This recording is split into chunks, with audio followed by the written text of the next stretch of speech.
4, 3, 2, 1.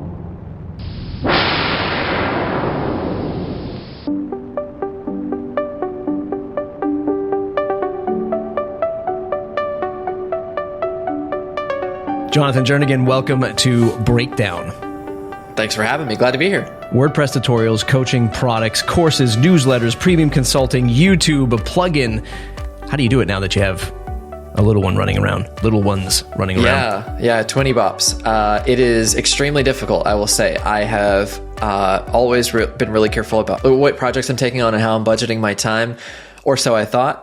And I've had to get really, really good at that, like these little windows of time that I have. I've become more productive in 2 or 3 hours than I was in an 8-hour workday in the past, because I guess out of necessity. JonathanJernigan.com. You can find out everything he has there to offer. We're going to talk about all kinds of things. We're going to talk about WordPress, Gravity Forms, and YouTube creation. Let's start with YouTube. New year, every year, I see people come and go from the YouTube game. It's not something that is, well, I don't want to put words into your mouth. I think it's something that can be super overwhelming if you let it. But at the same time, that overwhelming part comes from the machine, right? You need to keep uploading. You need to keep serving your audience.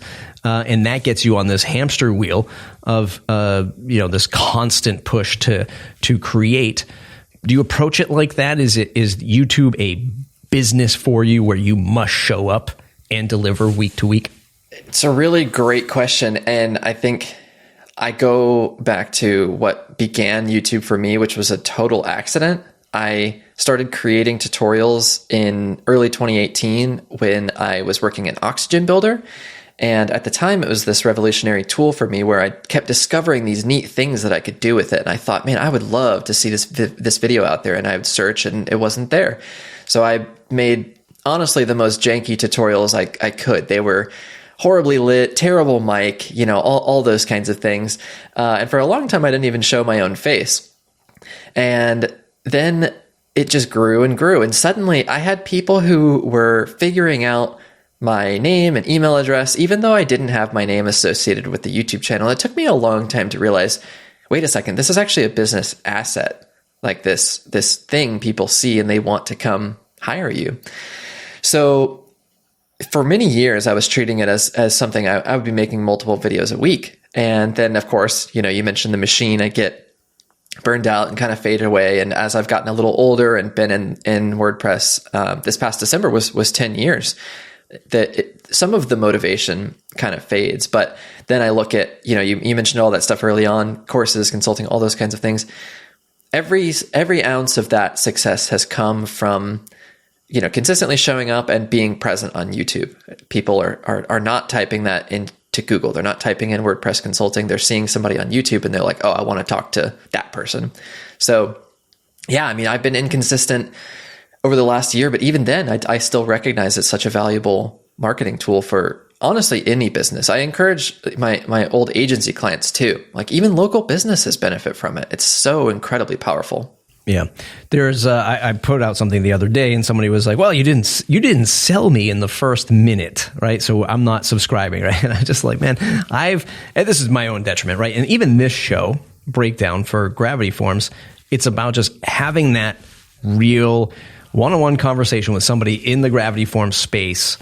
This is for the diehard Gravity Forms user. Like, we're not trying to land new customers. We would love it, right? For like new subscribers to come in and like, oh, what's this Gravity Forms thing? And some of our content hits that and some of our future content will. But largely, like, this content is to support the existing customers, let them know like how we think behind the scenes, meet new people like you. This is long tail stuff. This is the stuff where, like, when we're in the marketing room and we're like, I just got off a marketing meeting, like, we're not putting an ROI on this stuff. Like, how much money has this piece of content made? And that's how I've sort of done all of my content for the past 15 plus years. And now we're faced with this whole thing of AI and like typical SEO content sort of being served up by instant answers that you can have a conversation with whatever AI platform you're using. But it's still not doing that with like this human touch, like with what you and I are doing right now and what you do with your YouTube channel, like that's still hard to replace.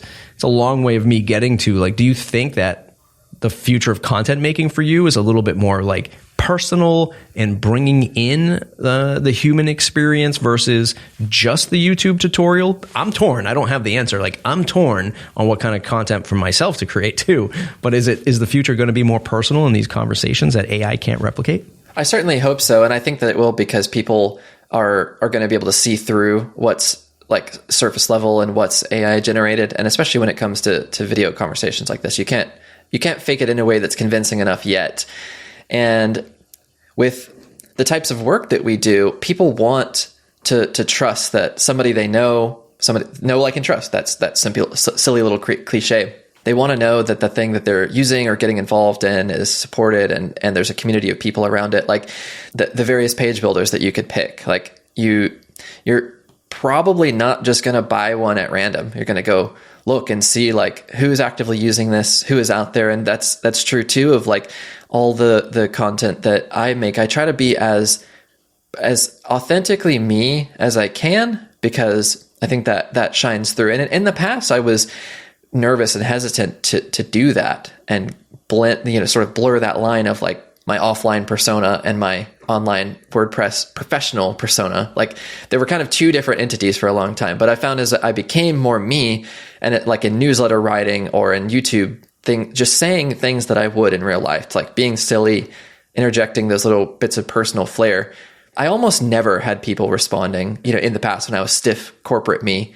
But now it's like over the last couple of years, I've gotten better. People respond to the newsletter and they're like, wow, that was really funny. Or I love that. Like, thanks for giving me a little glimpse into your personal life. Or, just like, I think we're going to come full circle with the authenticity to answer your question. Like the personal conversations, I pretty much don't, if I'm looking for something that I want to make a purchase decision on nowadays, if I go to Google, I'm almost always appending the word Reddit to the end. I want to go find a conversation that's taken place about XYZ product or service.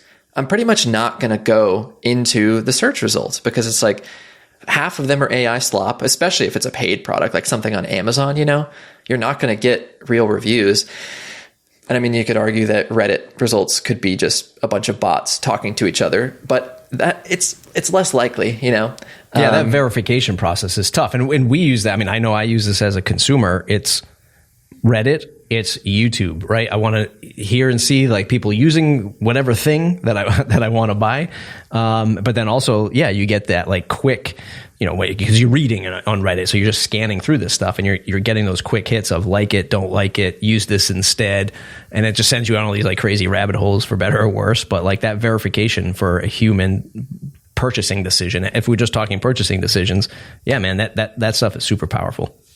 And then you build up the know, like, trust factor on YouTube too. That takes a long time. You're talking about long tail. I was going to mention, like, I encourage people and other peers in the WordPress space to start making YouTube videos. But the challenge is that it takes a long time. I tell people, like, you got to commit to this for a year minimum and just see where it goes. But also you can't come into it with the expectation that, your audience is going to be massive and you're going to make a bunch of money off ad revenue and get sponsors and all these things. Like, there has to be some other outlet to it, whether it's a newsletter, podcast, consulting, course, like or driving agency clients. There's a couple of people who I'm friends with that have started doing YouTube consistently for years. And now every single lead they get is through YouTube for like website builds, custom website builds. And they've branched out from the like website designer near me to a niche that can serve the whole country or the whole world, essentially. I want to talk about your approach to agency life and how you got into using Gravity Forms and like tie this whole thing in with YouTube and how it's helped your business. And then eventually, the eventual goal is get to talk about your PyCalendar plugin that you've created as well. When did you start using Gravity Forms in your agency life? And do you remember that moment when you're like, customers asking for this, I see Gravity Forms does that. If I put the two together, I have a solution that I can sell without having to code it. Do you remember that moment, or can you just walk us through that beginning stage of agency life to where you are now? Yeah, it's such a good question. I mean, like I said, I started WordPress professionally in December of 2014, so a little over 10 years ago now. And I actually don't recall ever using any other form plugin the whole time. Like, I think probably what happened was, which is absolutely what I was doing at the time, early on, I was buying themes off of ThemeForest, and they probably came prepackaged, or if not prepackaged, they had some kind of placeholder for Gravity Forms. They're like, integrate styles with Gravity Forms automatically, make it match. So I just thought, okay, Gravity Forms is the thing, then I'll do that.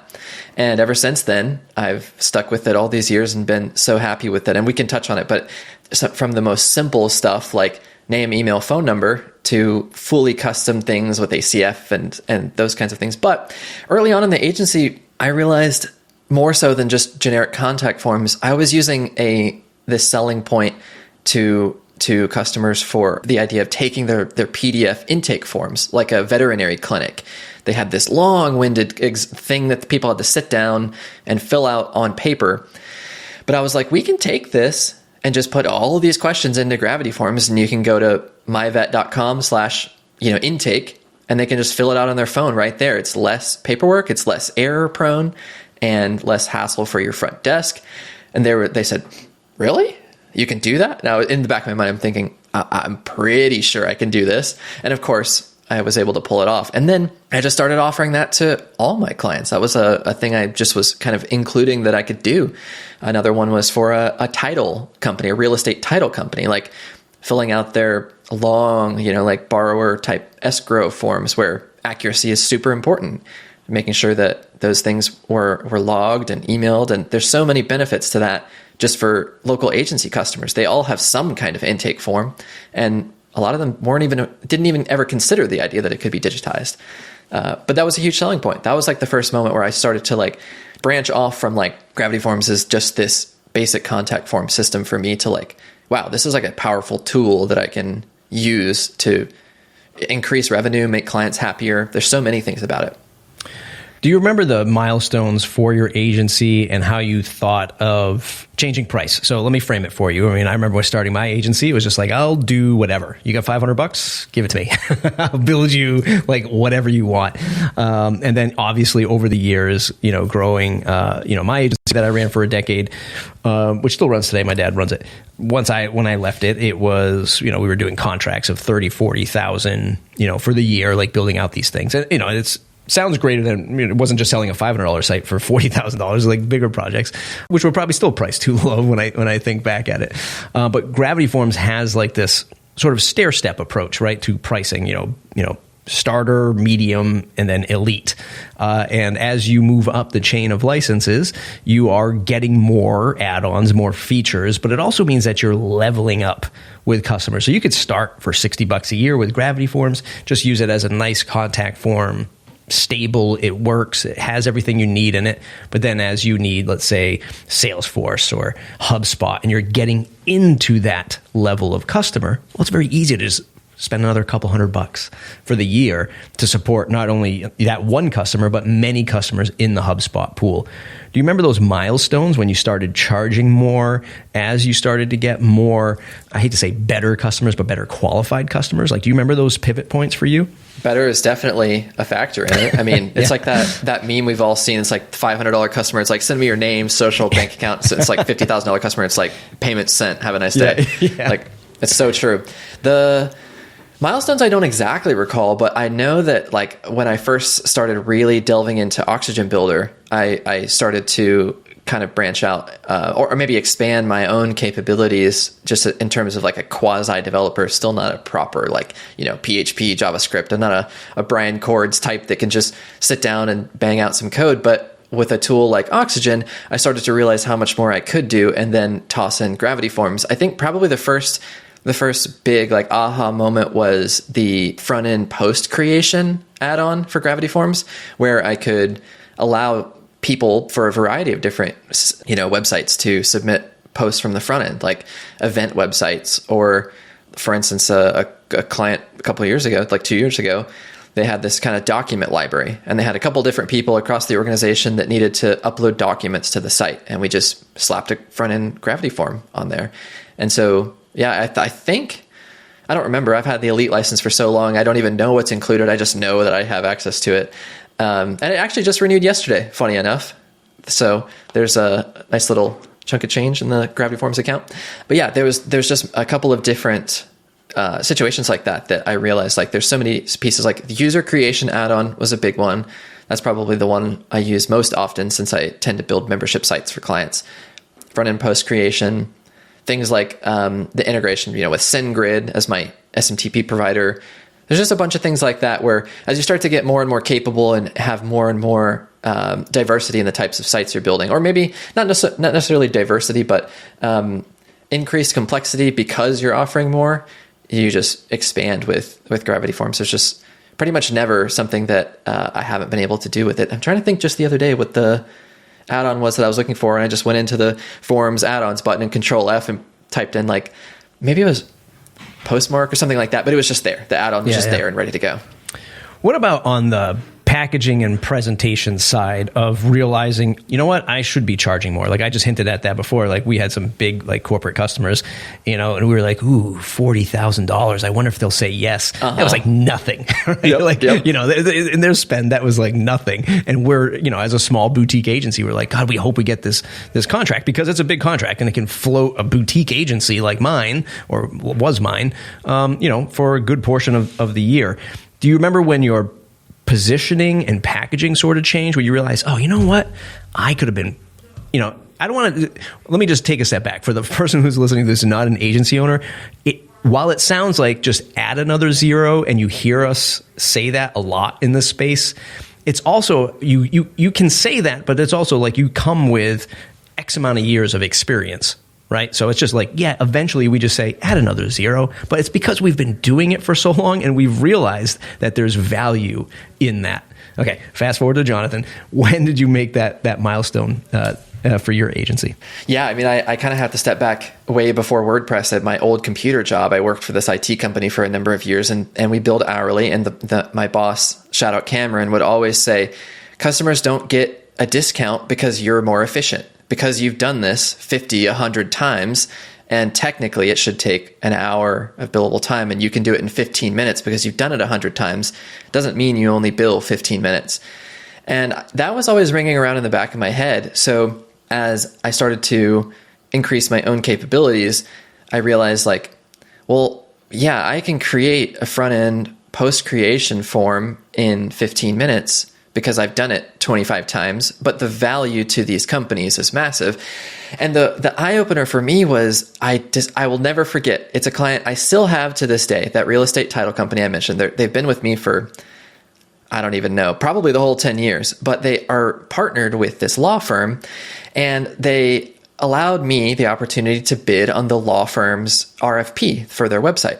Huge firm, like 110 attorneys, like a major firm. At the time, I think they were probably 50 or 60 attorneys, but to me, they felt absolutely massive. My biggest client other than that was probably 6 employees, So this RFP comes, and my mom works for the college here. So I was like having her help me, and we kind of put this thing together. And, she's of course encouraging me to charge more. The most I had charged at that point was probably $5,000. And that was, life-changing money. But the number that I came up with for this project was $25,000. And I thought, wow, if I get this, I'm rich. This is the greatest thing ever. Like, this will be so incredible. And I found out, because of my connection through the title company, I was immediately discarded because I was the lowest bid by like 40%. The next cheapest bid was like $60,000. And they just thought, well, obviously this company doesn't know what they're talking about if they're that much lower. And I was like, what are you talking about? Like, I even went through all the pages and all the possibilities and thought, how many hours would this take me? $100 an hour, 250 hours. There's no way this site will take me that long. And I was stunned for like days. I was kind of down in the dumps. Like, so what you're telling me is if I had doubled my bid, I had a better shot? Like, it doesn't make any sense. Of course, in hindsight, I see the rationale, but that was the moment where I kind of thought like, okay, what I do is worth so much more than what I have. And to a company, an organization of that size, like you said, $25,000 is life-changing money to probably all of us listening to this. But the to an organization like that, it's like, that's not even payroll for like one day, like they're operating on such a scale that it's like hard to comprehend.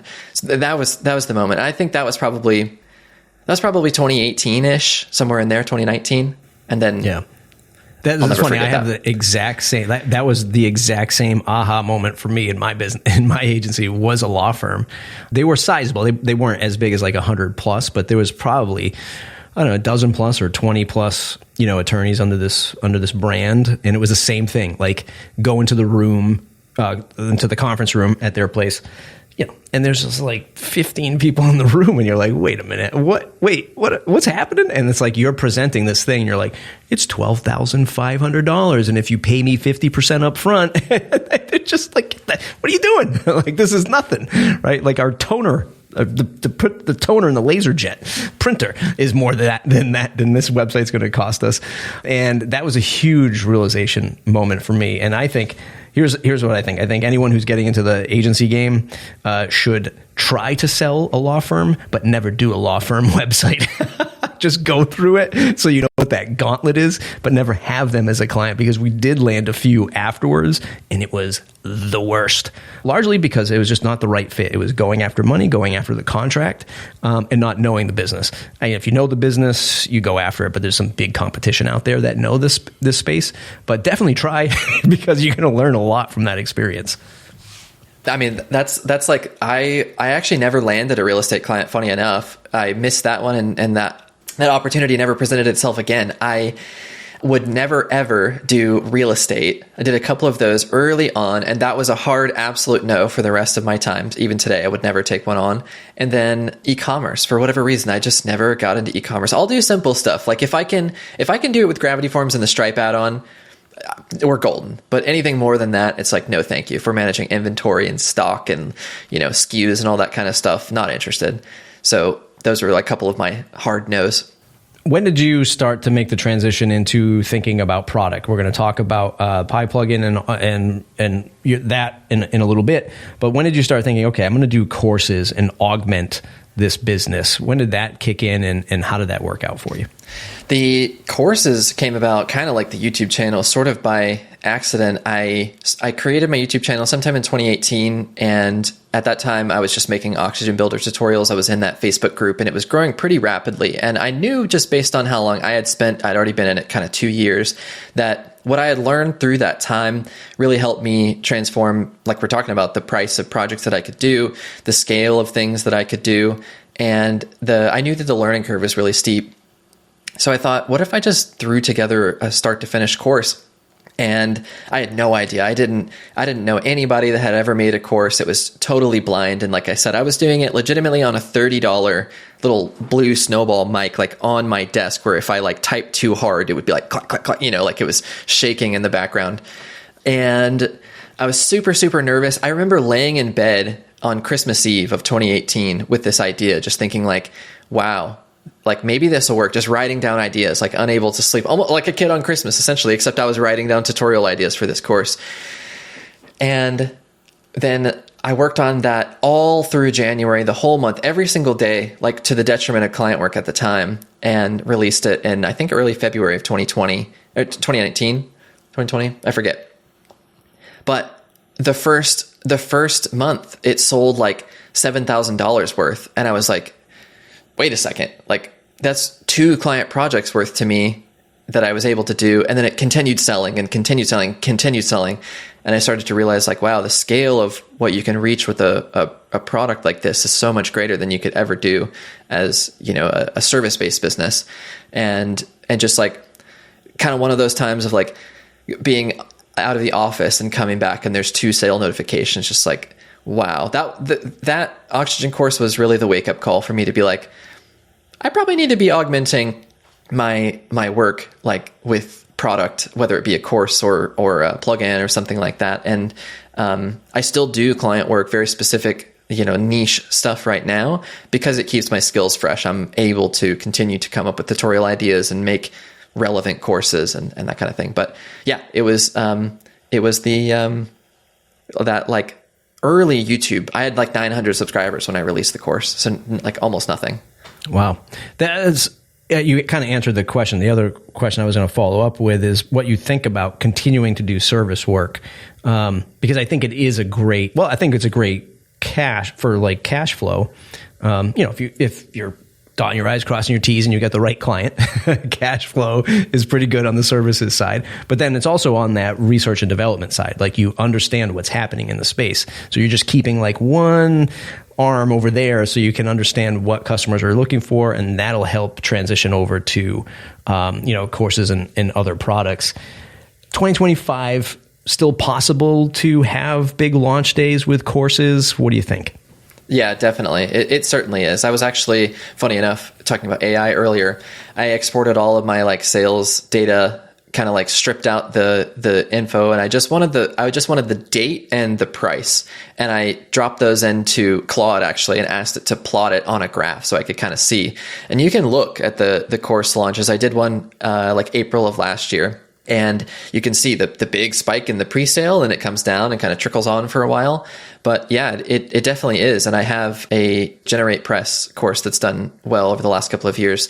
And there's people beating down the door asking me where version 2 is now that, Generate Blocks has had a huge update. So it's definitely possible. It's kind of it's an interesting one where it's like cart before the horse. You can't really release a course without an audience, but to make the course worth it, you need an audience. It's kind of a tricky one there, but goes back to the YouTube long game. I mean, all that stuff is connected.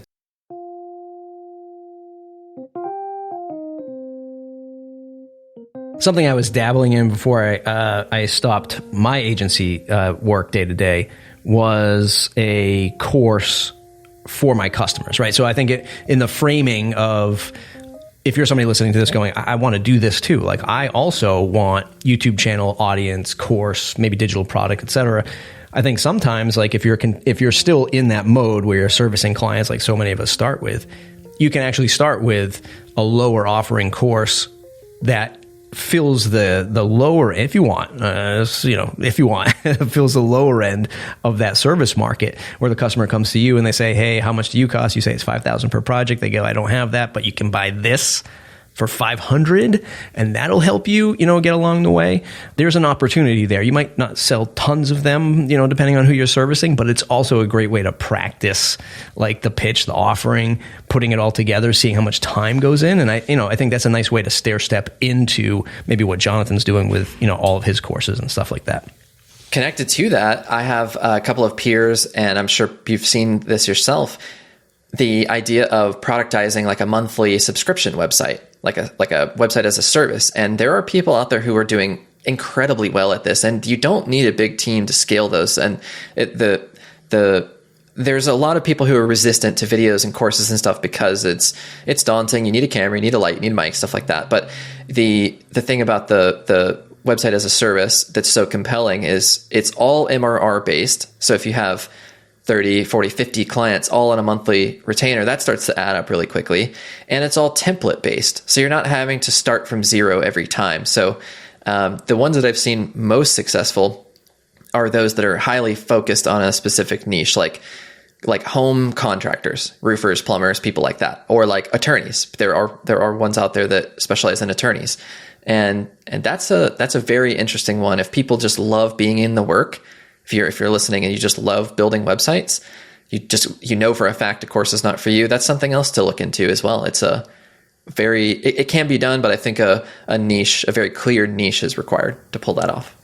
Okay, so you have agency work that you still do in a hyper-focused market, YouTube, the courses, digital product, and PyCalendar. My God, how does this man do it all? When did PyCalendar come about?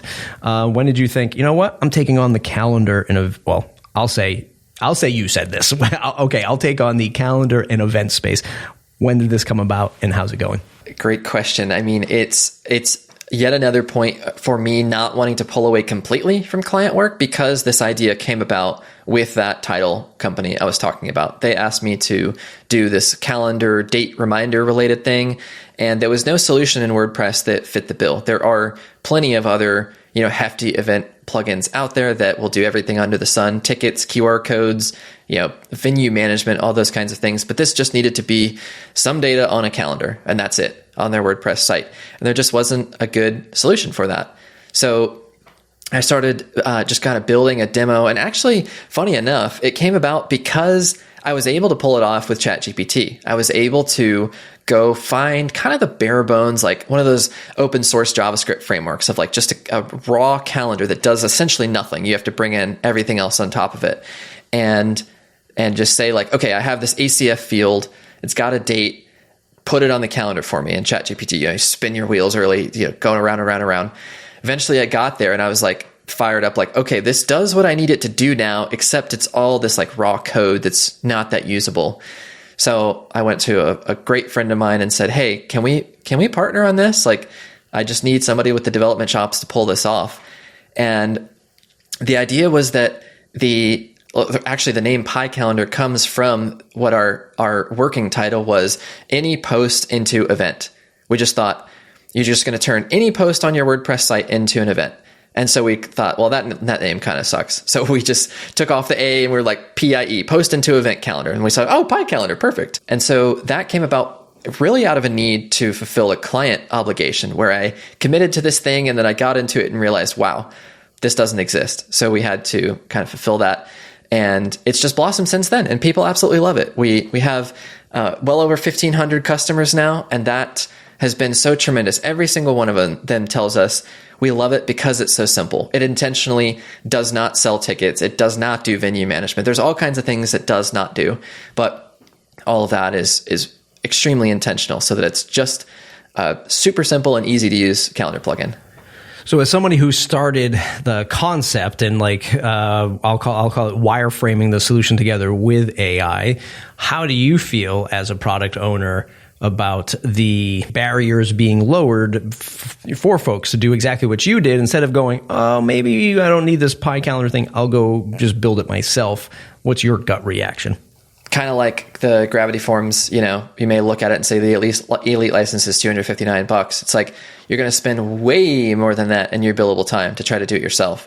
And I actually listening to you and Brian Cords have that conversation like 2 weeks ago. You were talking about all the stuff you've done, and it's the same kind of thing. Like ChatGPT got me to a version 0.01 alpha kind of working proof. But as soon as I started to try to add additional things, like I wanted to, bring in the source from a different location or, change colors or do that kind of thing. Once the code started to build into something that would actually be usable, then it started to fall apart and it would mess up code in different areas. And, then all the effort switches from like the code itself to like architecting the product. Like, how do you make this as simple as possible? And what features do you not do just because it's cool and you might want to?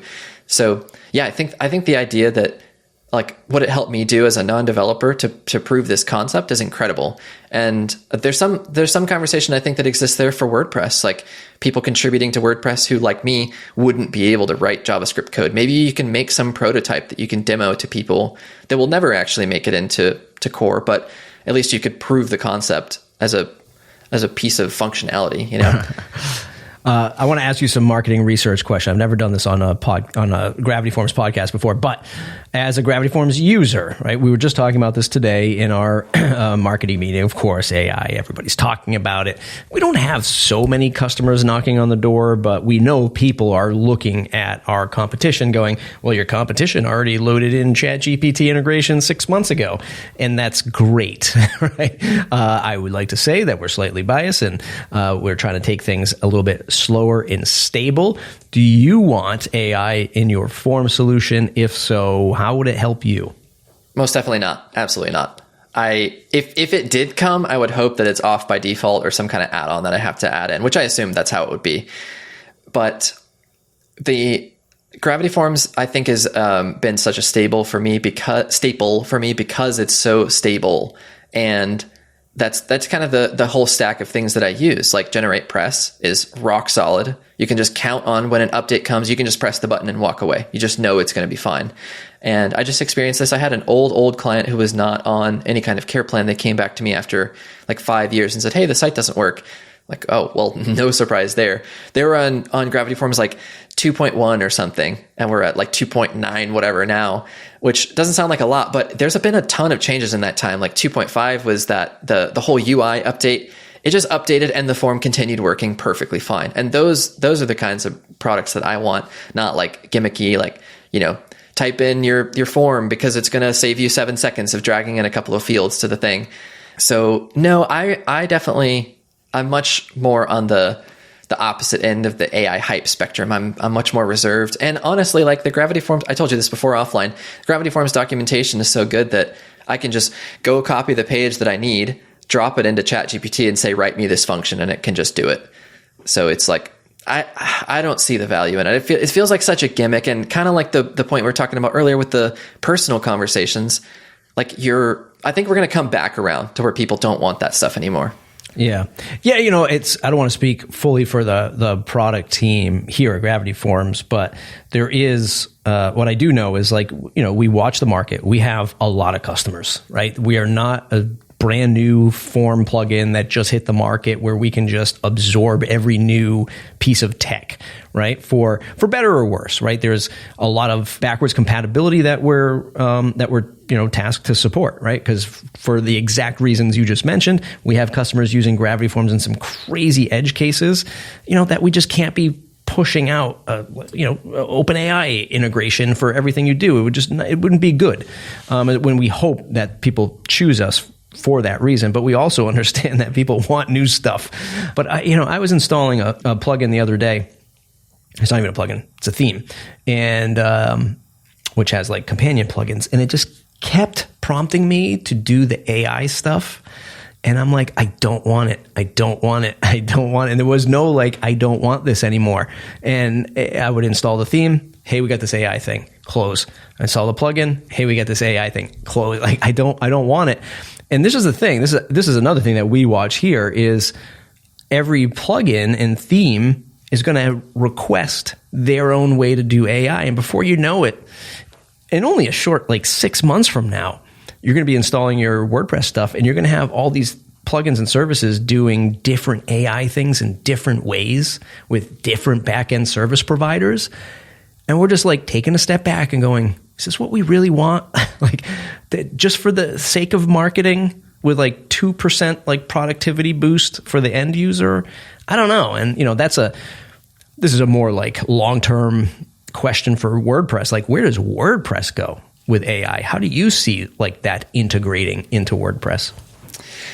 It's a question I haven't given much consideration to. I think the slow methodical approach is best for people who are building stable businesses and stable products that aren't chasing the hype money, because I think that will last.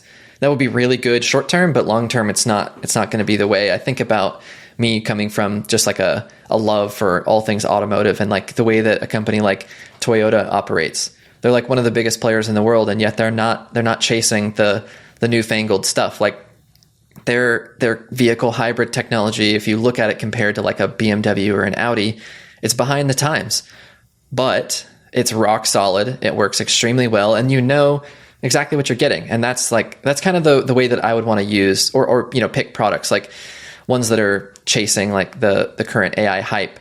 It's not something that I would be super interested in. And also from the perspective of WordPress, like you said, there's such a massive user base. You couldn't just slap in an AI component.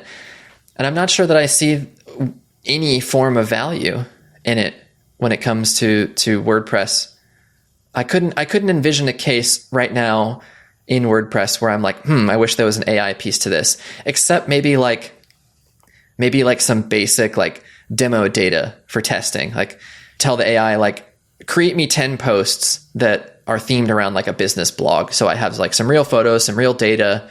And like, that's almost the extent of what I could even think of wanting out of it. But I would turn it off. If there was a toggle to turn it off, I would definitely disable that thing. Yeah, fantastic stuff.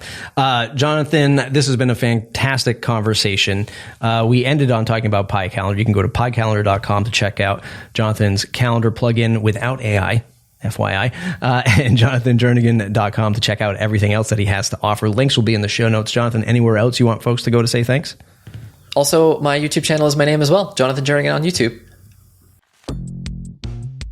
That's it for today's episode. If you could do one more thing for me today, share this episode on social media, your favorite Facebook group or Discord channel. Spread the word about this podcast.